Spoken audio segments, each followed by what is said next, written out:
Welcome aboard, shipmates. This is Warrant Officer David Sheets. I'm the commanding officer of the John T. Dempster Jr. Division of the United States Naval Sea Cadet Corps, and I'm here to welcome you to our very first episode of Real Sailors, Real Sea Stories. This series is a first-person narrative about life and service in our Navy, and it is made exclusively for the Naval Sea Cadet Corps by our friends and supporters at the Navy Talent Acquisition Group in Philadelphia. Before we get started, I'd like to send my appreciation on behalf of the entire Sea Cadet Corps to the CO of the Talent Acquisition Group, Commander Elbute, and the entire Philadelphia team who jumped on board with this project and are delivering fantastic content for our Sea Cadets. So how did this get started? As we all know, we are in a lockdown due to the pandemic of COVID-19. That also has impacted our program. And because we are in this lockdown, our Sea Cadets are unable to drill the way we normally do, face-to-face, every month, doing activities that they get to enjoy, learn, and thrive in. So we have to look for other alternatives and things for them to do in order to maintain their standing in the program and their professional knowledge. So this is where Real Sailors, Real Sea Stories comes by. It gives us the opportunity for them to interact and learn what it's like to be out in the fleet by those subject matter experts who do this every single day. And for those of you who are joining us who are not in the Sea Cadet Corps, this is also a fantastic opportunity for you to see what our sailors are doing every single day in order to support our freedoms all around the world. Also, I'd like to thank two other individuals. MC1 Quinlan, our PAO, who's done a fantastic job in helping us market and create the visuals for this program, and the technical wizardry of STG1 Lewison. Without that, you would not be looking at this program today. So, what is this program? This is not passive listening for our Sea Cadets. This is active learning. And what I mean by that is, I want you to review, absorb, and be able to understand everything that's presented today. Our presenter is an expert in his field, and you'll learn a lot more in a few moments. In order to reinforce this training, there will be available to you an online quiz. This online quiz is only 10 questions, and it covers the content which is either given today during this presentation or is easily accessible to you on the internet, try Wikipedia, in order to solve those questions. If you take the test, we'll get the scores back to you, send it to your commanding officer so you can get virtual drill credit. So, during today, there'll be interactions. If you have questions, and I do encourage you to do so, put your comments and questions in the field within the YouTube form. We'll read them out, we'll discuss it with our presenter, and we'll get you the information that you're looking for. One more thing. Today, as we're recording this is April 28th. We had a very impressive showing by both the Navy and the Air Force in our area. Our area, the New York metro area and the Philadelphia area, has been impacted severely by COVID-19. So today, in a show of appreciation for our first responders and our medical community, both the Blue Angels and Thunderbirds overflew in order to show their respect and their support for everyone who's fighting this pandemic. So thank you very much to the Navy. For those of you, please pass that along. It was greatly appreciated. So now on to our presentation. I want to introduce to you AWR1 Price. He is a tactical naval air crewman, and he's going to share with you his experiences in joining the Navy and what he's doing and the fantastic sea stories he can pass along to you. So Petty Officer Price, the ship is all yours. Thank you, sir. I appreciate it. So I hope everyone's having a good evening so far. I appreciate you guys taking the time out of your day to allow me to come talk a little bit about myself and what I do in the Navy. Like Warrant Officer Sheets said, I am AWR1 Price, Naval Aircrew Tactical Helicopter, Petty Officer First Class. What is an aviation rescue swimmer? Aviation rescue swimmers are a tightly knit group dedicated to being the top helicopter response units in the world. They routinely put the safety of others before their own, applying intense physical and mental training to save lives in and out of the sea.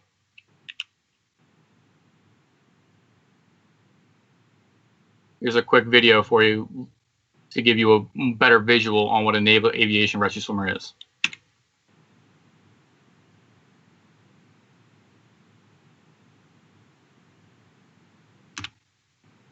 Excuse me.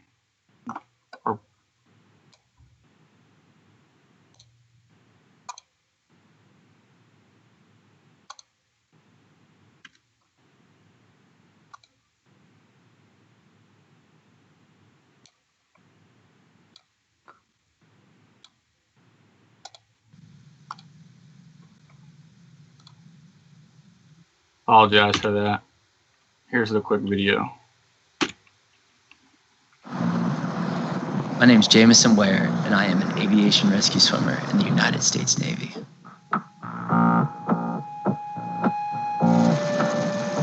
Within the aviation rescue swimmer community, you're going to come across a multitude of missions outside of just search and rescue. They all encompass the idea of so others may live. So you have the anti-submarine warfare aspect, which involves hunting, tracking, and if need be, killing submarines. You also have the surface warfare aspect, which entails building the surface pick for the strike group. You have the humanitarian piece. You have the search and rescue piece. You're going to become essentially a jack of trades. But when you really dig deep into the underlying meaning for each of them, they still fall under the bracket of so others may live.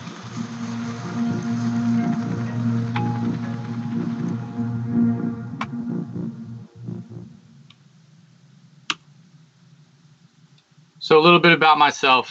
I was born and raised in Croydon, Pennsylvania. I joined the Navy February 26, 2009 out of the Levittown office. And the main reason I joined the Navy was because I didn't know what I wanted to be when I grew up. So I decided not to spend money on college for a degree that I wouldn't want in the long run. So what does that mean? I didn't really like college, or I didn't really like high school when I was going. I wasn't a stellar student. I did what I needed to do to get by, but was smart enough to do well on the ASVAB to qualify for most of the jobs in the Navy. Luckily, I qualified for what I wanted, which was to be a rescue swimmer. The favorite part about my job is the variety of missions that we are trained and prepared to fly every day. So my helicopter, the MH-60 Romeo helicopter, its primary missions are surface warfare and anti-submarine warfare. But we also have a whole slew of secondary missions to include search and rescue, countermeasures. We do medevacs, medical evacuations, vertical replenishments at sea.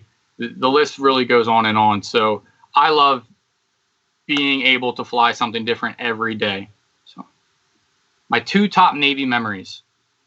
I would have to say, as a rescue swimmer, my favorite memory is when I was conducting standby combat search and rescue missions for SEAL and SWIC teams in the 5th Fleet.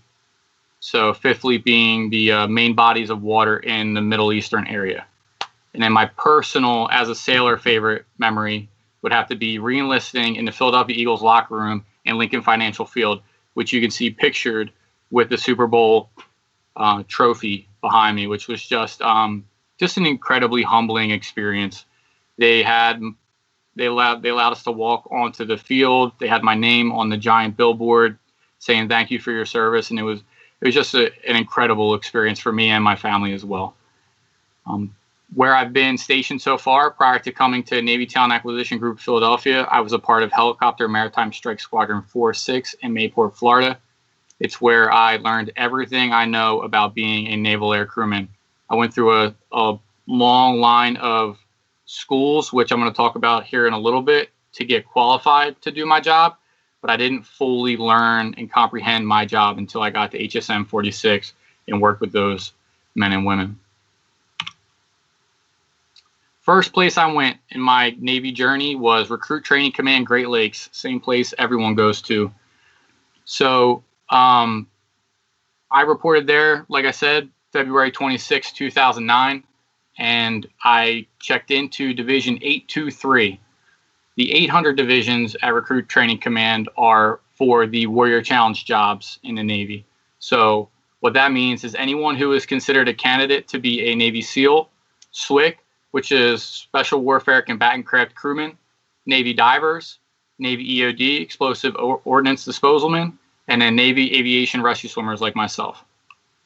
Every day, so a typical day for us at boot camp, we would wake up at 4:30. We would brush our teeth, shave, get into whatever uniform was required for that day, but mostly we put on PT gear first thing in the morning, and then we would go to either the pool to do workouts, swimming workouts, or we would go to the gym and we would do traditional grinder PT or running workouts with what we call dive motivators. So dive motivators are sailors, active duty sailors who are working in the Warrior Challenge career fields. So we had active duty Navy SEALs meeting us in the morning. We had a master diver who would meet us in the morning. We had a senior chief Navy SEAL who, I promise you, the guy could do push-ups until the day was over. It blew my mind how in shape these guys were, and it was very overwhelming. And then after about a week or two, when you get past the culture shock of changing from civilian lifestyle, civilian mindset to military lifestyle, military mindset, and then on top of getting my butt kicked by those guys every single day, it became very humbling. Again, you're going to learn, I'm going to say that a lot, that my journey has been very humbling and it continues to humble me. But it was a great time at boot camp. You know, it was maybe not necessarily the best times at the moment, but once we got past it and you get to look back on it and laugh at all the funny memories of doing bear crawls around a 75-meter pool until you were falling on your face, or doing 4-mile timed runs where if you fell behind a 6-minute mile pace, you were sent to go get beat down by an active duty SO1, a Navy SEAL first class petty officer the guy was just ripped beyond belief. So it was a humbling experience. It really prepared me for what was coming in my training pipeline and for my career for that matter. So, after Recruit Training Command, I went on to Naval Aircrew Candidate School, which is in Pensacola, Florida. It's roughly 3 weeks long, and it provides the foundation for all follow-on training in Naval and Marine Corps aviation for enlisted aircrew personnel, just like it says. So the first week is, it's the PT week where every single day you're working out for the first half at minimum of the day. Second half is more instructional based stuff for the day there, but a lot of working out for that first week to really get you, they want to make sure that you can handle the stress of being a naval air crewman. So I would probably say the number one reason of why they work you out so hard. Number two is your body needs to be in great physical shape to do these jobs. When you're flying at 10,000 feet, you can't just say, hey guys, time out and put the aircraft on the ground. No, you need to be able to do what the mission asks as soon as it asks in that moment, or it could cost people their lives. So the second week is pool week, which you can see right there. We have a picture of the helo dunker. If you're not familiar with the helo dunker, it trains you on how to egress an aircraft underwater. So most aircraft, well, my aircraft is a helicopter. The engines, the transmission, the rotor head, everything is on top of the helicopter, which makes it top heavy. So as soon as it hits water, it's gonna brace for a second, and then it's gonna flip upside down, and you can kind of see it's happening in the picture. It's at the very early stages of it, but helicopters flip upside down.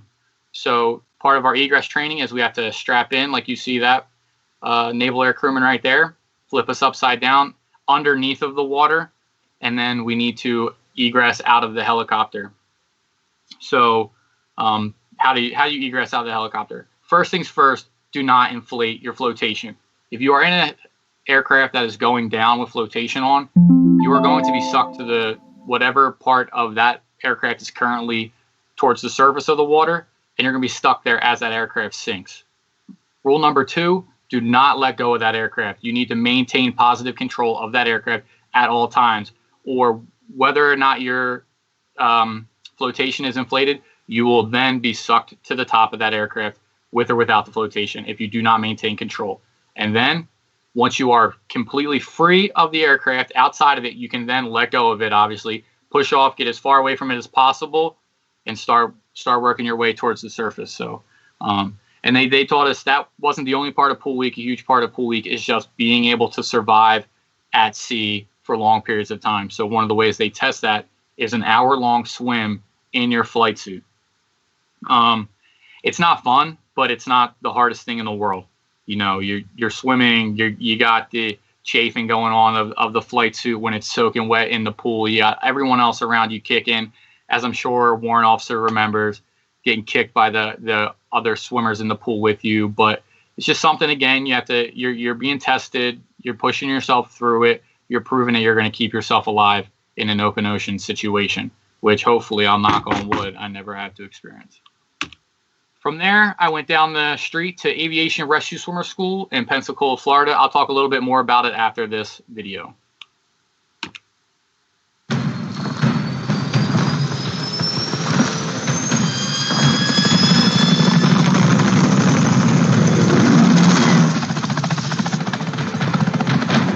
I'm AWS1 Andrew Worth. I'm a first class petty officer in the United States Navy.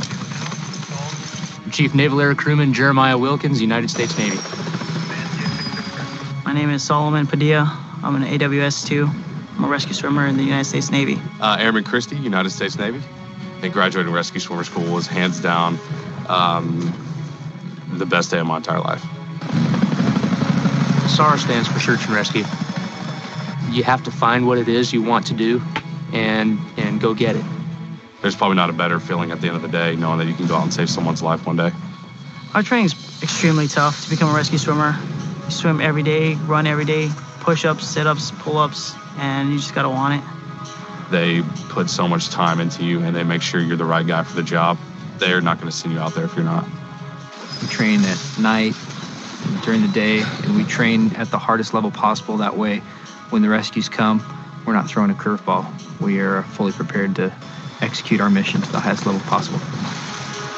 It's given me everything. I'm about to get my bachelor's degree here. I'm in my last 2 classes as we speak, and the Navy has paid for every bit of it.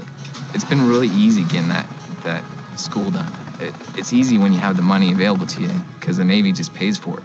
I don't have to ever worry about that side of it. The Navy has completely prepared me for civilian life as far as technical training, job skills, life skills, confidence, self-reliance, and even self-responsibility. I know I'm gonna have a paycheck consistently, and that makes my family happy, that makes my wife happy, that makes them feel secure, especially in times like this. I was at Hurricane Katrina, helped rescue and medevac hundreds of people. Sad seeing people stranded without houses, on top of rooftops, but it was a great thing saving them, rescuing them, getting hoisted, and taking them and their loved ones to safety. Basically, you're putting yourself in a situation of great risk for the purposes of saving somebody else. And that's kind of what we're all about. You do what you can at whatever risk to get them to safety. I feel like I make a difference every day. I show up, whether it be here at Rescue Swimmer School or back in the fleet flying missions in support of whether it be Iraqi freedom in Afghanistan or just everyday missions off the coast. I'm absolutely making a difference. I'm making a difference to this country. I'm making a difference for this community. I'm making a difference for my brother. It makes me feel amazing to rescue somebody, to know that they were, on that mountainside or stuck in the water and they needed me. And I could come in there and I could do everything I needed to do to get them out of there. I think that my proudest day would probably have to be the day that I pulled that guy out of the water. I'm willing to do whatever it takes to make sure that he gets it back. And if that means me sacrificing myself to make sure that he gets home safely to his family, then I'm willing to do that. It makes me feel awesome. It's an amazing feeling to know that I'm put there to make sure other people live. That's my role. When I go to work, I take it very seriously, and I'm ready to make sure that I'm there so other people may live. Honestly, for me, I wake up every day thinking I got the best job in the Navy right now.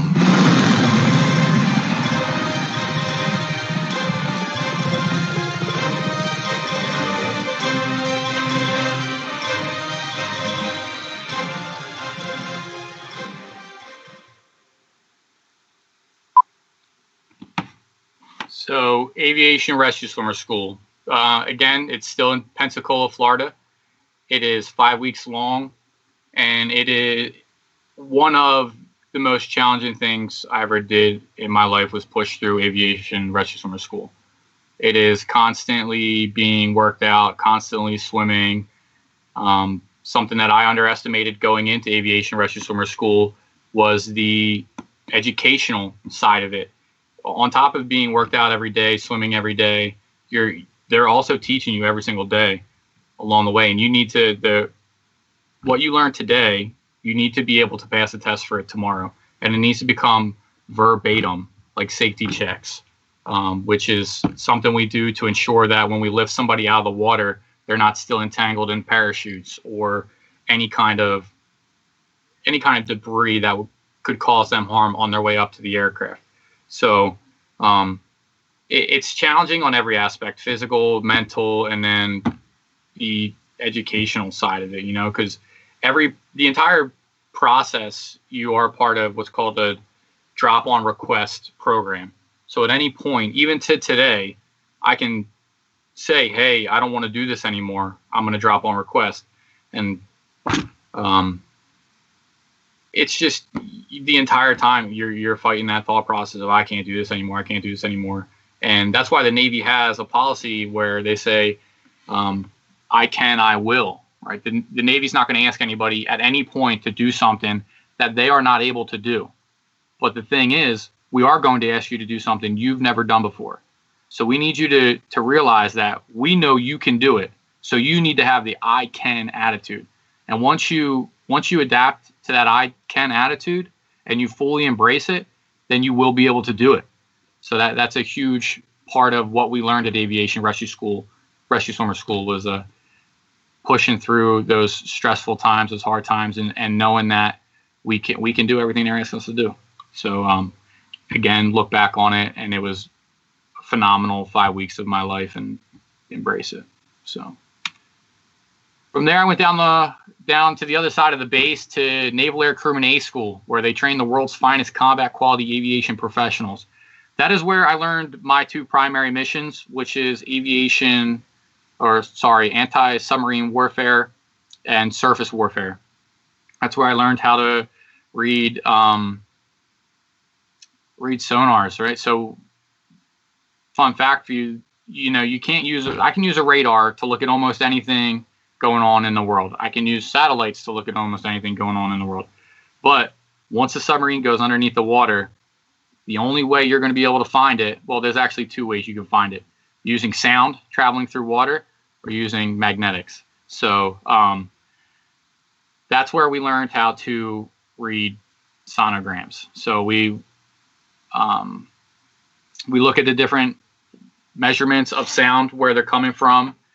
Sound actually travels 4 times further than radar frequencies do. So that's another fun fact for you. But we learned about how to identify different countries through sound, how to identify different exact submarines through sound. And then we also learned how to run radars. We also learned how to run FLIRs. So FLIRs are forward-looking infrared cameras. So in this picture, you can kind of see a small bulb on the front of the helicopter, and that's our camera that we use. And then underneath of the cockpit is this giant round radar dome, and obviously that's where the radar sits. And then I know I was asked this question before by Warrant Officer Sheets, what kind of submarine is that? That is a Peruvian 209 diesel submarine. So A School was 4 months long. It was challenging academically. We still worked out, but not anywhere near the capacity of Rescue Swimmer School or Aircrew School or boot camp. So it was challenging, but it was fun because this was not something I was excited for. I joined the Navy to be a rescue swimmer. So I went through the mindset of, I just want to pull people out of the water. I just want to do cool guy stuff. And I'm not interested in hunting submarines.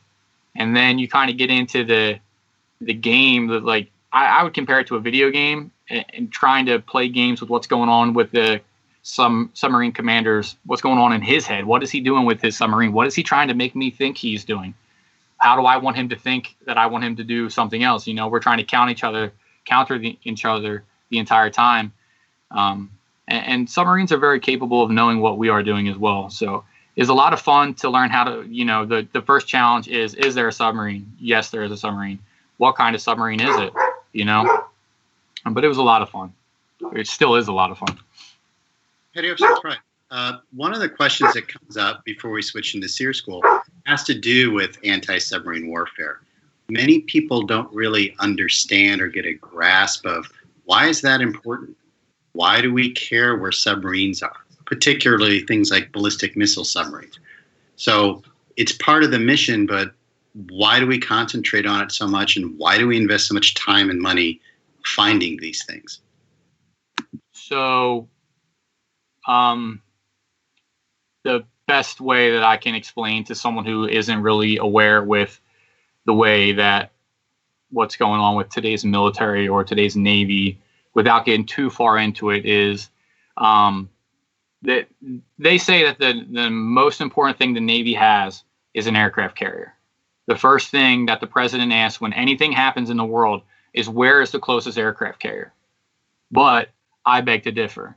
I believe that the most important thing the Navy has is ballistic missile submarines, or any submarines for that matter. Reason number one, like I said, I can track anything I want with radar, and if it is on the surface of the water or if it is over land, there are satellites that can track it. So does that answer the question for you, sir? Yes, absolutely. All right, so from A School, I went to North Island, California to go through SERE School. SERE stands for Survive, Evade, Resist, Escape. It's 2 weeks long. You spend about a week in the classroom getting what I call, I'm just going to say, getting PowerPoint lessons. And then you spend about a week in the field learning or applying what you learned in those lessons. So here's a quick video about SERE School, and then I'll talk a little bit more about that as well.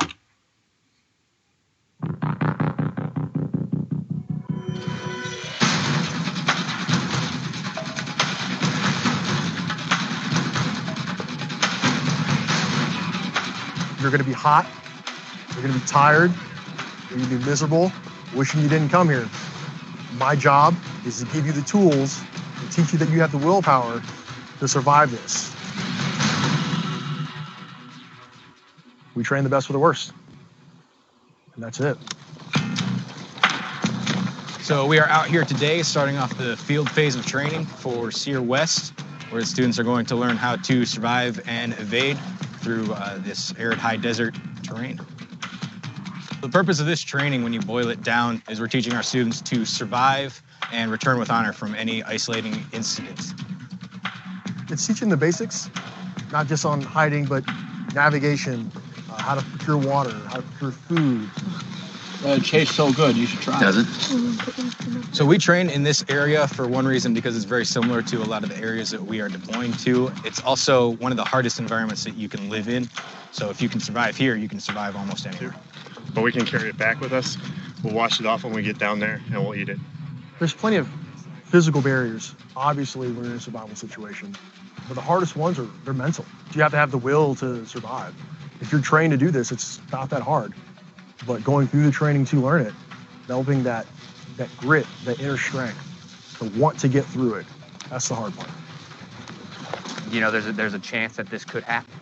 And, I don't want it to happen. I don't think anybody I know wants it to happen, but it's a possibility that can happen, and there's no other better way to do it. All right, listen up. These men and women, when they join the service, they deployed and go down range. They can be put behind enemy lines, in harm's way, and what we aim to do is teach them everything we can on survival skills, so if they do become isolated or captured, they can find a way to return with honor.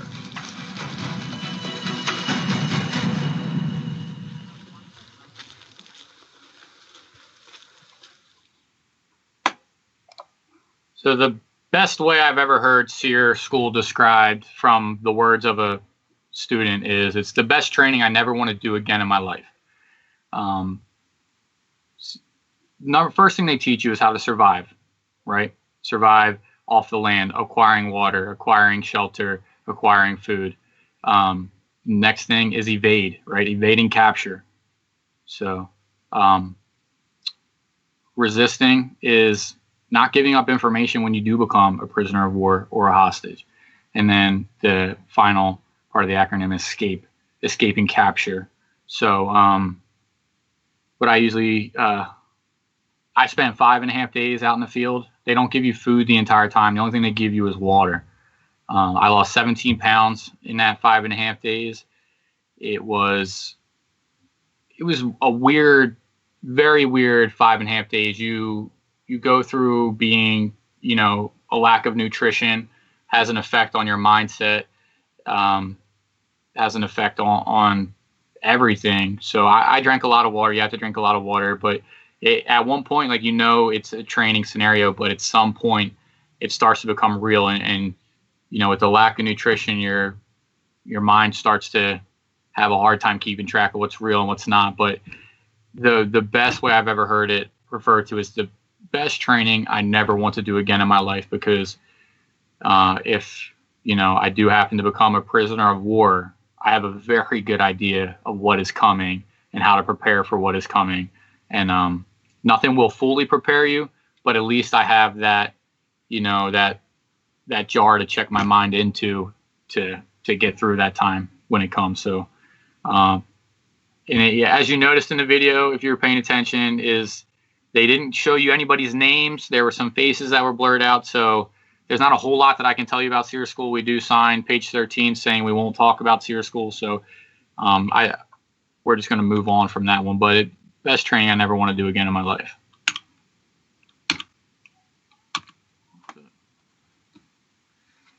After SERE School, I went to Mayport, Florida, to Helicopter Strike Squadron, Maritime Strike Squadron 40. It is the training squadron for all MA-60 Romeo pilots and air crewmen on the East Coast.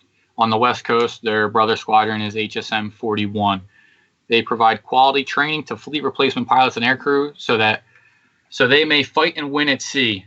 It was a year long, 12 months, Mayport, Florida. Again, extremely challenging. They picked the physical activity back up from what it was in Rescue Swimmer School. They call it back up to that power curve. The academics were harder than anything I had done yet, and it was extremely fast-paced, and it was just a blast. You're not going to hear me talk bad about too much of my training. I had a great time along the way. It was hard, but nothing worth doing is ever easy. So we spent 12 years. We learned aircraft from the nose to the tail, top to bottom. We learned everything about the mission systems within the aircraft. So the ALFs, which is the dipper that we use to track submarines, the sonobuoys that we use, the radars, the FLIR, the crew-served weapons, like you can see hanging up in the door behind us there. Those are so those three other gentlemen with myself. The guy on the left of the screen, all the way on the left, is now Chief Crawford. He made chief in under, I think it was 10.5 years when he made chief. The guy is just an absolute stud who he's a whiz academically, and the dude's in phenomenal shape, and he is one of my best friends to this day. He was in my wedding, and I was in his wedding. To the right of him is Billy Hitchcock. He is, again, another great friend of mine. He is currently serving in Japan. I'll be honest with you, I don't know too much about what he's doing in Japan because he's not allowed to tell me too much about what's going on in Japan. And then the guy all the way to the right is Robert Flores, another just absolute stud and great dude who is serving in Japan right now as well.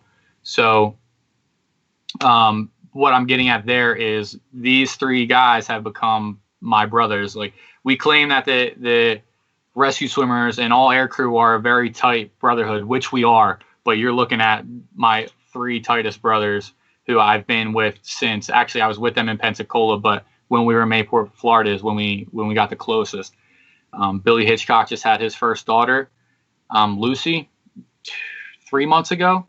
And then Jeff Crawford, I was in his wedding last year. He's in Hawaii now, and just love these guys. They would do anything for me at the drop of a dime. So, and I would do it for them. So those are the best, some of the best things you take away from your time in the military.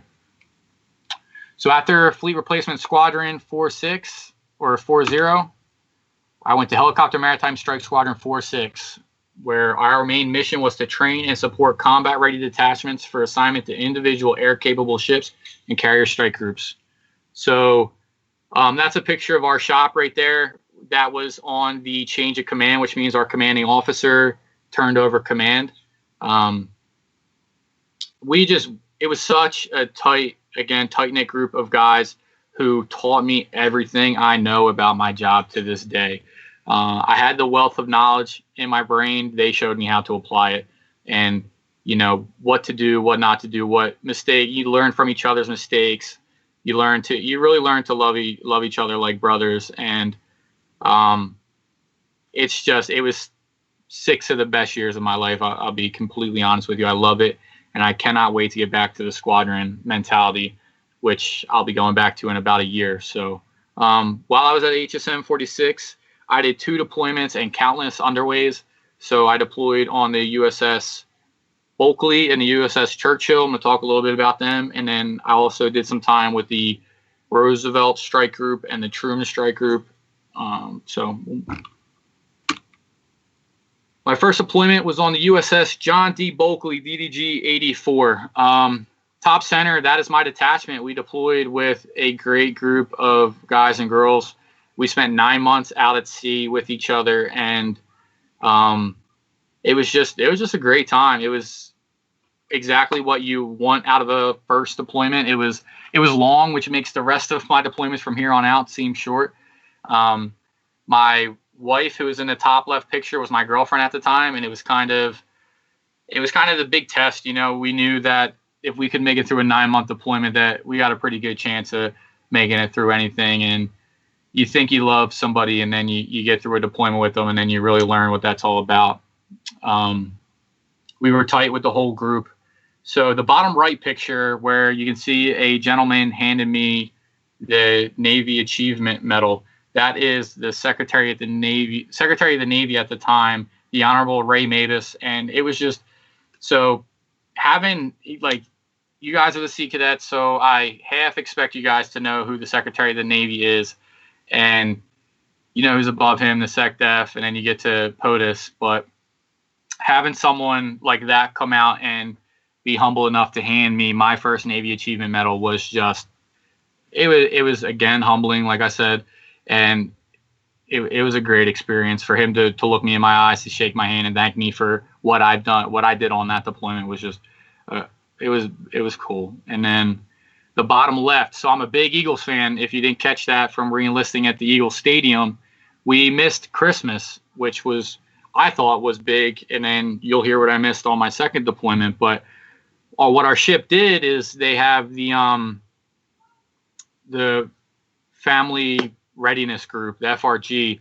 And what they did is they contacted all of the spouses and the families of all of the sailors on the ship, and they asked them to send back pictures and short videos for the crew to show us on Christmas Day.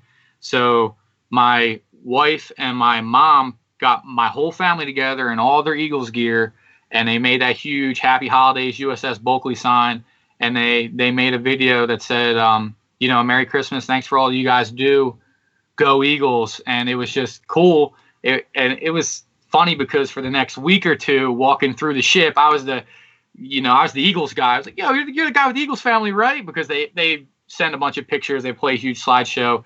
So most people knew whose family it was when they were showing videos and stuff. So it was very cool. And then you'll notice my cousin on the bottom, all the way to the right of the picture, is not actually wearing Eagles stuff. He's just wearing a green T-shirt. That's because he's a huge Atlanta Falcons fan, and we like to talk a lot of trash to each other. So, but it was a lot of fun. We pulled into Italy on our way back. We hit Dubai, Bahrain. We went to Georgia, the country, not the state. We went to We went to Ukraine. We were all over Europe and all over the Middle East, and it was such a cool experience. So when I got back, I was chosen by my fearless leaders to be the lead air crewman for the Detachment 4, which was going to go on board the USS Winston S. Churchill when we deployed about a year and a half after I got back from my last one. So, like I said, I thought missing Christmas was big. On my second deployment, I missed the birth of my first and only daughter right now, my daughter Brindley, who you can see in the left. That's the day I got home from deployment and met her. Again, Eagles, huge Eagles fan. I deployed with a couple of Eagles fans on the detachment that time, and we decided that we would get some reflective Eagles swagger to put on our helmets for when we were back on the flight deck. Cool picture. So about the first month of our deployment, we sent one of our 2 helicopters onto the carrier to support missions on the aircraft carrier, and you can see the picture with them on the jets. So that's what that's from. And that was really cool. It was stressful sending equipment over there and sending sailors over there with not necessarily they weren't junior air crewmen, but they weren't senior air crewmen at all. But we train to win. So those guys, they did a great job over there, and they operated through me. My air crewmen operated through me, and they were just awesome the entire time. You can see my 2 junior air crewmen in the bottom left, my buddy Evans and Huffman, great dudes who, again, they both would have been in my wedding if my buddy Evans did not get stuck in Florida because of a hurricane. But great dudes. And then the big picture of the detachment, you can see there's a shark. So Petty Officer Kennedy, his daughter was 4 years old when we deployed. And what he did for her is he took this little rubber shark with him, and everywhere we went, he took a picture with the shark in it. So we have plenty of pictures without it, but I thought it was just such a cool idea to have that for his daughter. And, you know, a 4-year-old looking at pictures, like, oh, okay, that's a helicopter. But a 4-year-old looking at her toy on the back of a ship or in Greece or Spain or something like that, she got a kick out of it. And her fun fact, her name is Scarlet. Her middle name is Danger, which I thought was always cool too. So he's a great guy, great dad, and yeah, he actually got dressed up as Spider-Man when he got home from deployment to surprise his daughter too. So just a great guy, and the whole detachment, we were so tight. We all had a great time together, and if they called me today to go out with those guys, I would do it in a heartbeat. So some stuff that I'm going to talk about the benefits that I've used in my time in the Navy, right? Number one, heritage. You can see that flag, the USS Barb flag. My grandfather was on the USS Barb in World War II, and he served with Admiral Fluckey, who is arguably the most decorated commanding officer of any submarine in the history of the United States Navy. And my grandfather deployed with him. He was awarded the Medal of Honor, which you can see at the very top center of the flag is the ribbon for the Medal of Honor. They were the first submarine to perform a land attack. So the bottom center of the flag, you can see, you might be able to make out that there's a train there. They actually sent in a small crew. So they had scuttle detonations that they used to scuttle the submarine. If there's any chance that they get captured, they can just blow the submarine up and it would sink. Now, that's World War II tactics. Keep that in mind. But the chief of the boat, so the most senior enlisted guy, did the math to figure out how much explosives they actually needed to scuttle the submarine and what was left over. And him and the commanding officer, Admiral Fluckey, decided that they were going to send people in because they got intel that there was a supply train coming along the coast in Japan. So they sent a small group of guys in with inflatable ribbed boats, and they went in and they planted the detonation on the train tracks and they blew the train up, which was just, it's a really cool story. For a submarine to do that is just pretty impressive, I think. So that's the heritage piece there. Travel. Like I said, I've been all over Europe, all over the Middle East. And again, those are nothing but humbling experiences. When you get a taxi in Dubai, the guy driving the car is 60 to 70 years old, and he can speak Arab. You do not expect visiting his country for that gentleman to speak your language. And we would sit down in the taxi cab, and he understood every word we were saying. And it's just like, you could see what people paint the Middle East out to be, and then getting there and to see what it really is, and to see the great human beings that are over there, or in Ukraine where it's right next to Russia, seeing the great people there. It really helped me develop my outlook on human beings and my outlook on life, really. So something that we all take for granted is pay. So you heard in the rescue swimmer video, the pay officer first class was talking about he knows he's getting paid on the 1st and the 15th. It's something that we take for granted, just like, breathing clean air. So right now, with what we see going on around the world, there's a lot of people who are laid off on their jobs, who aren't getting money, who are having a hard time paying their bills, right? I'm blessed to not have that hard time. And it's just, I get the same paycheck the 1st and the 15th regardless. I am still working, and it's just, I really appreciate having that, knowing that money is coming in on the 1st and the 15th, right? College benefits, the post 9/11 GI Bill, and tuition assistance, right? So you can see a picture of my wife and my daughter. That is at my wife's white coat ceremony at Temple University's Lewis Katz School of Medicine. She is currently enrolled to be a physician assistant. She graduates in July of 2021, and I couldn't be more proud of her. It's an extremely competitive school to get into, but what I'm getting at is when she got accepted there, I re-enlisted, and when I re-enlisted, it enabled me to give my post 9/11 GI Bill, my college benefits, to my wife. So she's going to school completely for free right now. She obviously has a ton of friends that are in the school with her, and she's hearing about how they're all taking out loans to get their master's degree on top of the loans that they already had to get their bachelor's degrees. And she doesn't have that worry. It's one less worry, but it is one gigantic worry that we are not worried about, and we're just so thankful for it. And then, so you might ask yourself, well, what are you going to use to pay for college now? Well, I'm active duty, so I've been using tuition assistance myself to go to school at nights. So I'm finishing out my degree.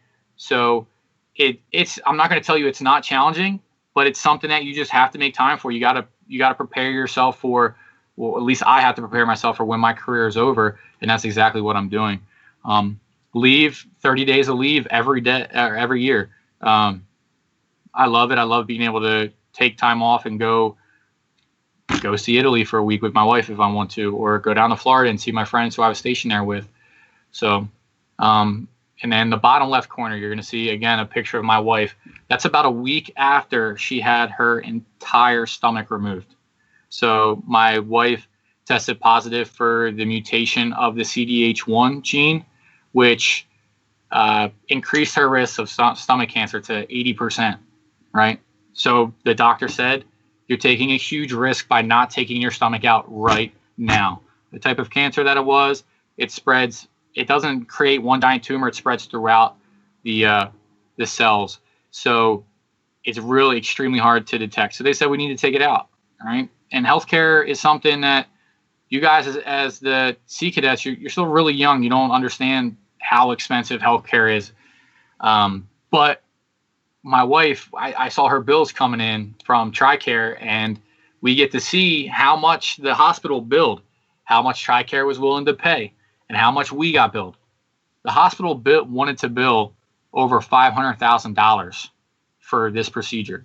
TRICARE paid them what they agreed to pay, and then they said the hospital was allowed to bill Michael Price and his wife $0. We did not pay a single dime. My wife was in a hospital room for over a week. I actually watched Super Bowl 52 when the Eagles won in the Super Bowl with my wife, which for me, I'm a loud person. That was hard to do, but I was able to stay quiet throughout the entire Super Bowl, and I was there for my wife, which was priority number one. And then, so that's to bring that on. That's healthcare benefits, And then lifelong friends. You can see that picture is from my wedding. You can see the guy right here is my junior crewman, Huffman. Like I said, Evans wasn't able to make it. This is Chief Crawford right here. This is Chief Herman. And then the rest are family members. But these guys are people that I talk to on a weekly weekly basis on minimum. They're my best friends, and they're going to be for the rest of my life. And you can't put like a price tag on that. They're honestly like my brothers. So here's some pictures, just some general rescue swimmer pictures. You can see them shooting missiles, doing vertical replenishment right here in the center of the screen. That's what that is. Replenishment at sea. So that what that is moving cargo from one ship to another. If you're out at sea for, food is only good for so long, right? How long does your produce last? So we are continuously moving stores from one ship to another to replenish that ship with whatever it needs, whether it's food, getting mail to the sailors from their family, medical supplies. Well, if you think of it, if it exists in the real world, we're using it in the Navy. Here's some pool training on the left side here. Some guys, some air crewmen flying together. He's dressed out to be a rescue swimmer. You got the crew served weapon. That is a Gal 21 50 cal gun. And then this crewman on the right looks like he's making sure they land safely. So, and then this is the picture of the one time that I got to save somebody in San Francisco, and then a shark tried. No, I'm just kidding. So please, this is when I'm going to open it up for questions. Please use the YouTube video to type all of your questions in. Ask me whatever you can think of. Warrant Officer Sheets is going to be filtering them to me, but ask away, please. Officer Price, that is truly a fantastic overview.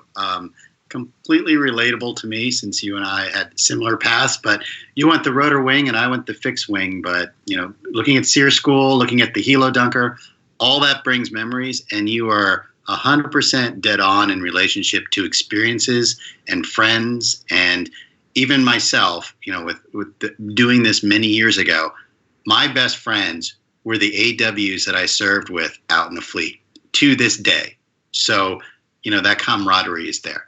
The other nice thing, of course, is for our entire audience is that this is opened up for females as well. So, these are opportunities that many may not think that they qualify for whatever reason. But, from my perspective, if I'm able to do it, everyone's able to do it. The fact that I'm able to do it means that Petty Officer Price could seriously do it and does a fantastic job. So, he's the guy that would be picking me out of the water, and he's the one that I would perpetually buy cases of beer for his entire life. I appreciate that, sir.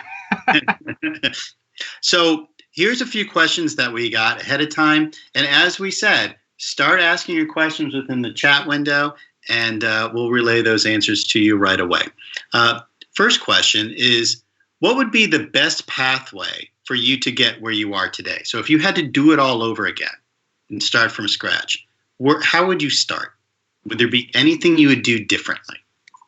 So start as in, I'm asking you to assume what this person is asking, but as in how to become a rescue swimmer in the Navy?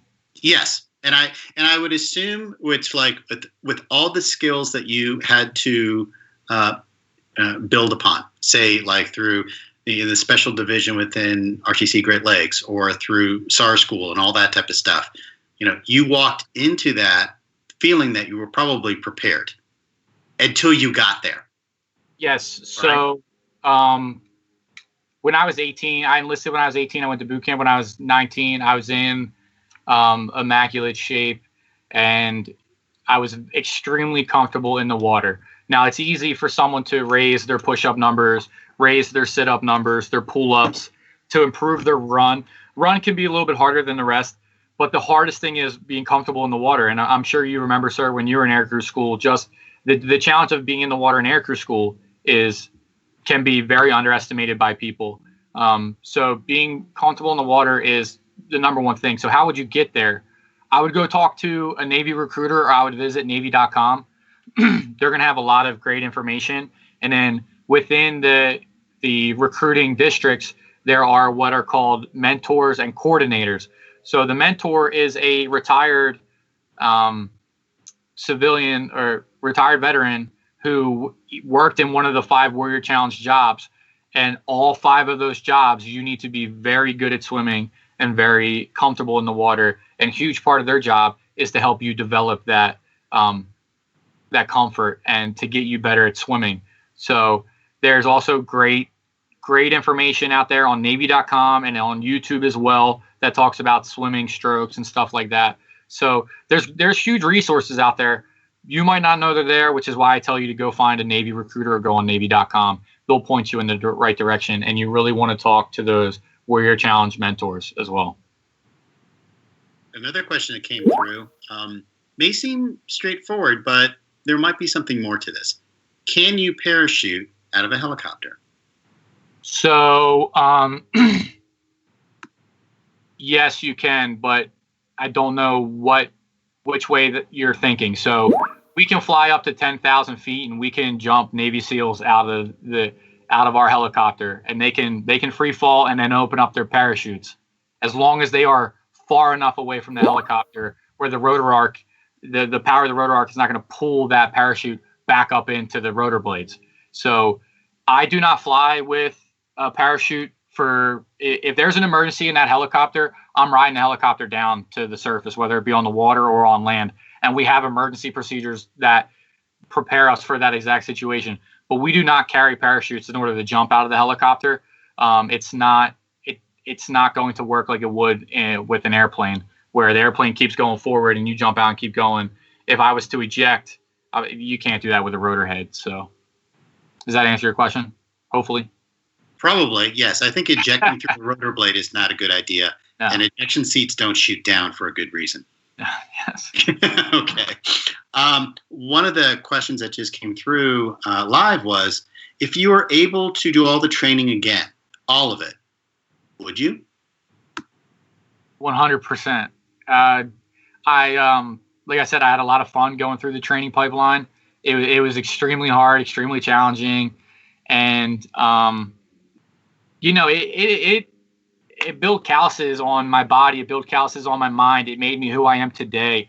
I did an Ironman 2 years ago, and I don't think I would have been able to mentally push myself through that if it wasn't for the training I've been through. Ironman being that's a 140.6 mile triathlon. I'm a huge believer in nothing worth doing is easy. So would I do it all over again just because it's hard? Would I not? Not a chance. I would love to do it all over again. Another question is, was there anything that you did particularly in high school that prepared you for your Navy career? So I guess they're looking to see, hey, is there something I should start now if this is something I'm very interested in? So I took a lifeguarding class in high school, which I love the water since as long as I can remember. My aunt taught me how to swim, my Aunt Rhonda, and she'll tell you to this day, when she had me on the reason she taught me was she put me down on the pool deck. I was that young. She carried me onto the pool deck and I ran into the pool. And she said, all right, you're going to do that. Then we're going to teach you how to swim. So I've always loved water. I think that's a built-in advantage I had. But being a lifeguard did introduce me to different strokes on how to swim. My school did not offer swimming teams, but if they do offer any kind of swimming teams like competitive swimmers or water polo, I highly suggest that. So the Navy puts a lot of money into studying what makes people successful through BUDS, which is basic underwater demolition SEAL training. That's what makes Navy SEALs Navy SEALs. So they're constantly evaluating that. One of the things they looked at is what sports have the highest success rate. The highest two success rates are competitive swimmers and wrestlers, right? Competitive swimmers, and that group's water polo in there as well. The water comfort is a huge reason of why they think it. But the one thing that wrestlers and water competitive swimmers have is they are a part of a team. They are part of a unit. But when it is their time to go, they are by themselves. So if you go to swim 100-meter fly and you lose, you can't put the blame on anybody but yourself. Did you put the work in? Are you working hard enough to be better than the guy in the lane next to you? And the exact same thing goes for wrestlers. When they step onto the mat, they're by themselves. So when they make a mistake, all the blame goes on them. So it's not like a wide receiver saying the quarterback didn't get them the ball or a quarterback saying the wide receiver didn't catch the ball. It's 100% on them, which makes complete sense when you think about it. So if you're looking to do something, I suggest competitive swimming or wrestling. But what did I have? I had lifeguarding, and then I played lacrosse, which made me a phenomenal runner. We ran probably 10 miles a day in high school playing lacrosse. So, excellent. Another question is, have you ever worked with Marines? I have. So Aircrew school is Navy and Marine Corps. I've worked with Marines on amphibious ships, but not in a sense of, so like I didn't fly with Marines, but we did, trying to think of the best way how to say this. We did target analysis for Marines going into, we were practicing landings, beach landings up in North Carolina, well, down in North Carolina at the time it was up, and we worked with them for that. And it's interesting to work with Marines. Those guys are go-getters, man. I have all the respect in the world for them, and we had a lot of fun working together.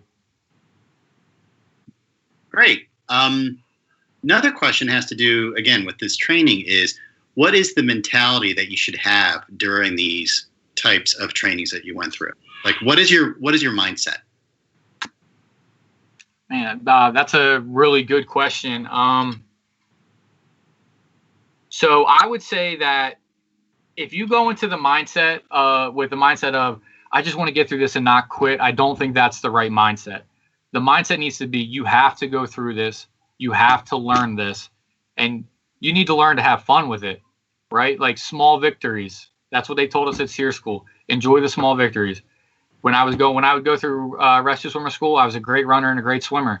A lot of people, surprisingly, at rescue swimmer school hated the pool, but I loved it because I was the fastest guy in the pool, so it made me feel good. When I was running, I was never uncomfortable. So that's when I was at my peak. So you need to go into it like, if you want to be a Navy SEAL and you go to BUDS, you have to go through BUDS to be a Navy SEAL. Every Navy SEAL does it. So it can't be I don't want to quit. It needs to be I'm going through this. Like you need to be ready to run through a door. Or through a wall, that's better. Run through a wall. Either one, right? You just got to run through it. It's no big deal. All right. I'll ask one more question in respect to everybody's time because we're trying to stay within this time block. Are there any particular exercises that you would do in the pool? Just swim in the pool, get comfortable in the pool. And then 2 exercises that are outside of the pool that will help you prepare for the pool for all 5 Warrior Challenge jobs are flutter kicks and calf raises. So when swimming in the pool on your own is a completely different beast than swimming in a pool with full gear on and fins. So fins put a lot of stress on your ankles, on your calves, on your shins and whatnot. That's where the calf raises are going to help.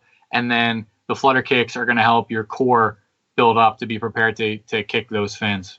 So that those 2 exercises, just get in the pool and get comfortable. And if you're in good shape and you practice your stroke form, you'll be all right.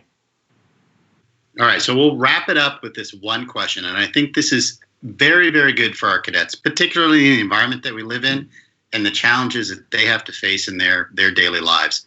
Was there a moment in your training where you felt like quitting, and what kept you going? I would probably say in SERE School. SERE School was just so hard. It was, but the thing about SERE School is they tell you this is not a drop-on request training evolution. Like you cannot quit because you can't quit when you're a prisoner of war. So it was really hard, not eating for a couple of days. I was the first guy, like, I don't want to talk too much about it, but I was the first guy to get hit at SERE School. And I had no idea it was coming, and it just welcomed me to SERE School in a now hysterical way. But that was probably it. How did I push through it? You just realize it's just something you got to get through. It's just something that you can't get. I couldn't get to my goal without pushing through it, and I wasn't willing to give all that up. Right, and I completely agree with you. My SERE School experience was pretty much the same. And I won't get into details, but I understand what you mean, right? It was very, very demanding. But the other thing about pushing through is that, to your point, you're surrounded by people that you're getting a close bond with, that you're working with. And you want to be part of that. You want to continue to be part of that, and you don't want to let them down at all. So whatever it takes, you have to dig deep in order to do that, right? Whatever those emotions are, right? You do find that inner strength. And giving up in the middle of it would be the worst feeling ever. So cadets, Petty Officer Price has given us a lot of great insight into his career, his journey. I hope that you've gained a lot out of this discussion and also are motivated in relationship to taking a look at the challenges that he had to face. But the end goal is someday, maybe he would be in a position to save someone, right? To help someone out, someone in need. And there's probably no better feeling in order to do that and how to impact that person's lives and generations after that. So I applaud you, Petty Officer Price, for what you do. Thank you very much for being part of this presentation. Greatly appreciated it. And back to our cadets. Again, there will be a brief quiz for you. It'll be posted in the comments section. We'll also make it available through the Sea Cadets in order to do this. And it reinforces some of the things that you saw today. But, take that as your challenge. Don't give up. Do your best with that quiz. But then, again, remember that there are people like Petty Officer Price who are out there every day doing this job, and they're doing it for our safety and our freedom. So with that, thank you, everybody, for participating in this very first episode of Real Sailors, Real Sea Stories. Next episode is in 2 days, on Thursday, starting at 5 o'clock Eastern. Hope to see you there. Bring your questions. And again, this is a great experience. Thank you very much to our friends at the Navy Talent Acquisition Group in Philadelphia. This wouldn't be possible without you. You're doing a great service to the Sea Cadet Corps, and it is greatly appreciated. Everybody else, have a great evening. Thank you.